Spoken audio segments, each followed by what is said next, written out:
রাওয়ালপিন্ডি টেস্টে পাকিস্তানের বিপক্ষে দ্বিতীয় দিন বাংলাদেশের কেমন কাটল? এই প্রশ্নের উত্তরে যা আসবে তাতে বোলাররা খুব বেশি প্রশংসা পাওয়ার কথা নয়। এদিন ৭২ ওভার বোলিং করে কেবল ২টা উইকেট পেয়েছে বাংলাদেশের বোলাররা। অন্যদিকে পাকিস্তান ৭২ ওভার ব্যাটিং করে ২৯০ রান সংগ্রহ করেছে। পাকিস্তান যখন ইনিংস ঘোষণা করে তখন তাদের স্কোর বোর্ডে ৪৪৮ রান।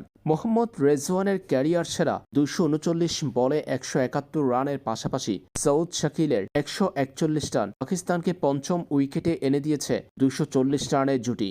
দ্বিতীয় দিনে বাংলাদেশের প্রাপ্তি কেবল লিটন দাসের চমৎকার স্টাম্পিং। মেহেদী হাসান মিরাজের দুর্দান্ত ডেলিভারি মিস করেছেন সৌদ শাকিল। সেই বল তালুবন্দি করে খুব কম সময়ের মধ্যে দ্রুততম স্টাম্পিংয়ের রেকর্ড গড়েছেন লিটন দাস।